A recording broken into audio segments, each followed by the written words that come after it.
Introduction. The first day a teacher enters into your classroom. What do you say to the teacher? You all wish a very good morning to the teacher.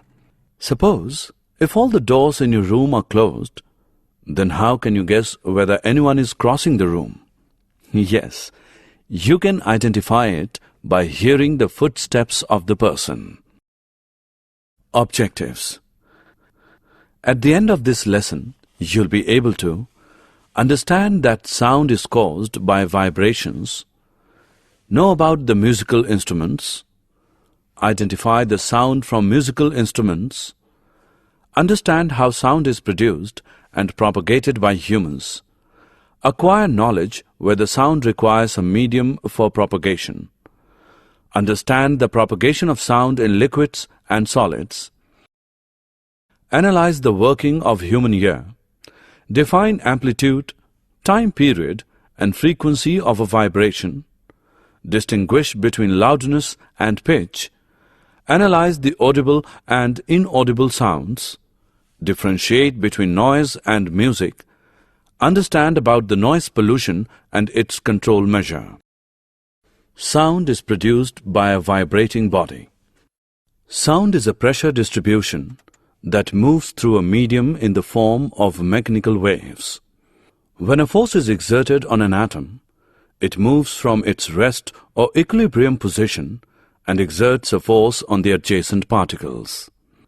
These adjacent particles are moved from their rest position, and this continues throughout the medium. This transfer of energy from one particle to the next is how sound travels through a medium. The words mechanical wave is used to describe the distribution of energy through a medium by the transfer of energy from one particle to the next. Sound waves that travel parallel to the direction of the particle movement are called longitudinal waves. However, it is possible to produce other types. Waves which move perpendicular to the direction of particle movement are called transverse waves. After the train crosses the station, if you keep your ear on the rail track, you can clearly hear the vibrations in the rail track. This confirms that sound travels through solids. How is sound produced by human beings? Voice box in human. Sound is produced by the voice box or the larynx in humans. The part which moves when you swallow is known as voice box, which is at the upper end of the windpipe. Two vocal cords are stretched across the voice box.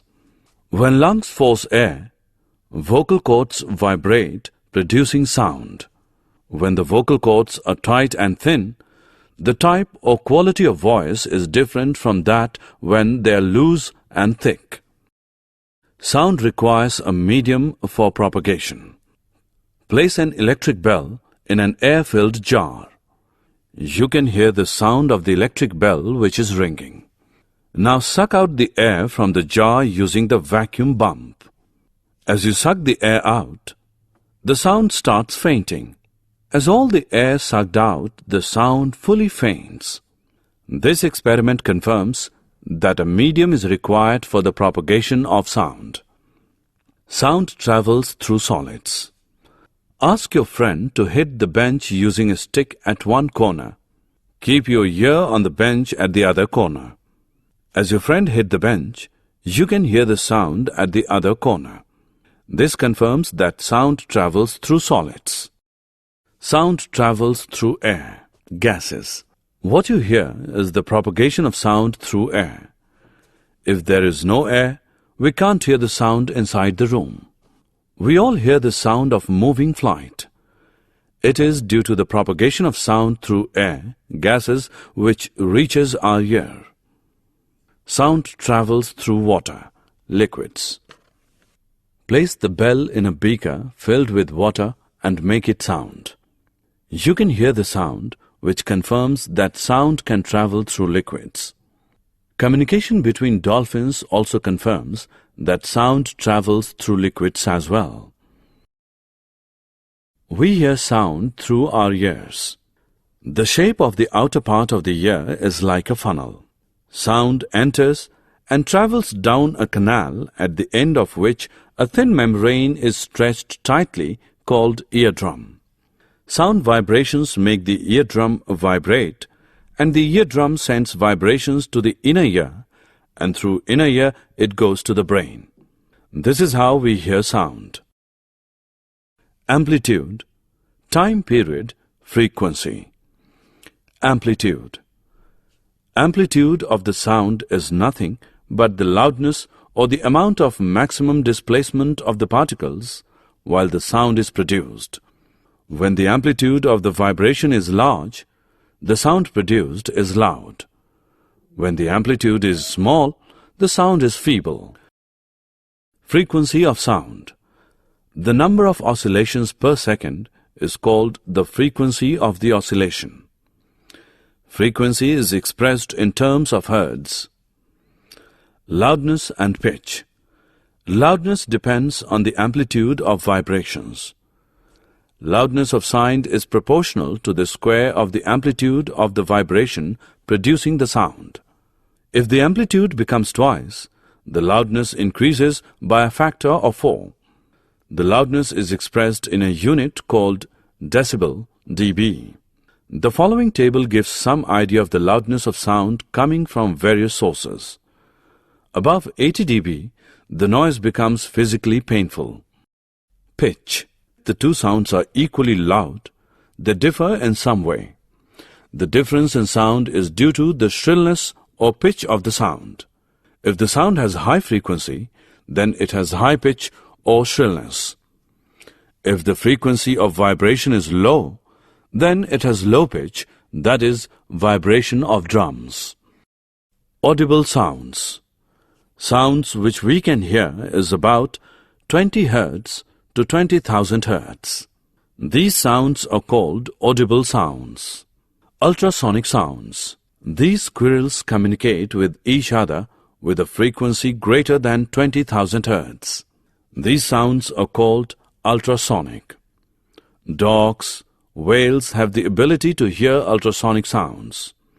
The ultrasonics are used to take the scan pictures of various vital organs.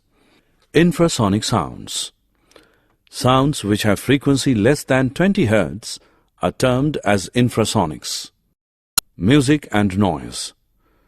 Sounds which are pleasant to hear are called as music.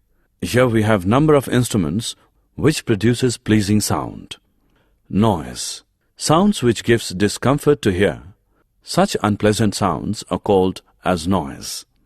For example, when a cup of glass breaks, it produces noise. Noise pollution and its control. Presence of excessive or unwanted sounds in the environment is called noise pollution.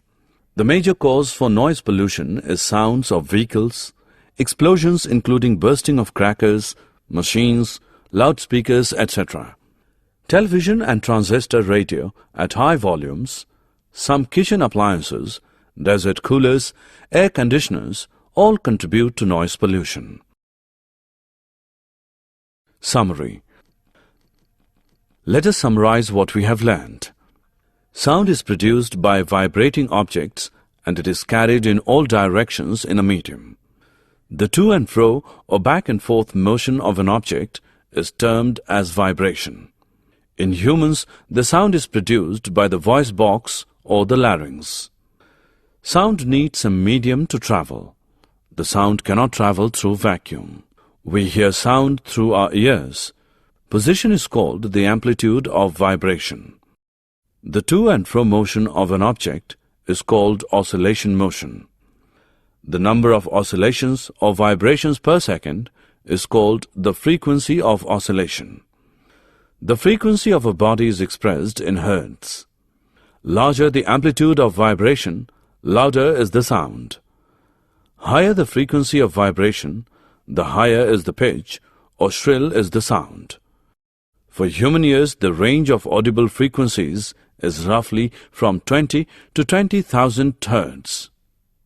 The presence of excessive or unwanted sound in the atmosphere is called noise pollution.